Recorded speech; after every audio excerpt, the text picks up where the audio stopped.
The state of Florida is going to decide how to clean up its own water.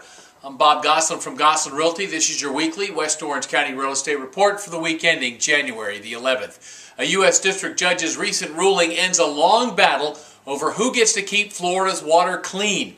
Federal rulemaking for nitrogen and phosphorus pollution in the state's waterways is discontinued, and the Florida Department of Environmental Protection can now implement what they call the most comprehensive numeric nutrient criteria in the nation. In 2010, the EPA tried to implement a costly one-size-fits-all solution to limit the nutrients that come from fertilizer and sewage and pollutes Florida's waters. The FDEP fought back and came up with restrictions they believe account for the diversity and complexity of Florida's waters and afford local communities the tools essential to protecting rivers, lakes, estuaries, and springs, and restoring those water bodies that do not currently meet standards. Taking a look at what sold last week in the first full week of 2014, these numbers are provided by the Mid-Florida Regional MLS. We include the communities of Ocoee, Winter Garden, Oakland, Gotha, and Windermere. 17 single-family homes sold last week. Top price paid was $1.3 million for a 3-bed, 3-bath home in Isleworth. Half the homes sold for under $250,000. 40 new listings hit the market, 15 listed at $250,000 or less, 4 listed under $100,000, 49 new contracts were signed.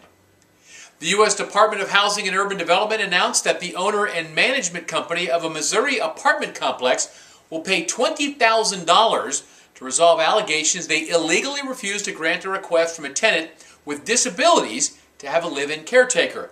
The lease required tenants to live in their apartment for 6 months before another person could move in. Even with a doctor's note, the management company would not waive the clause. The woman had to move, hence the lawsuit. The Fair Housing Act requires housing providers to make reasonable accommodations in their rules, policies, practices, or services when needed to provide persons with disabilities an equal opportunity to use or enjoy a dwelling. To the dismay of housing advocates, industry groups, and U.S. legislators, a tax break for distressed homeowners whose mortgages were written down expired on December 31st.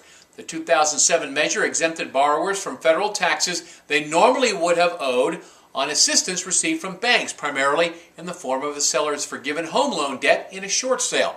More than 6 million homeowners in this country still owe more on their mortgage than the underlying property is worth. While Congress went on holiday break without taking action, it could revisit the issue as soon as next week, possibly passing a retroactive extension. There are currently 59 single-family homes listed for short sale in West Orange County, ranging in list price from $39,000 to $600,000.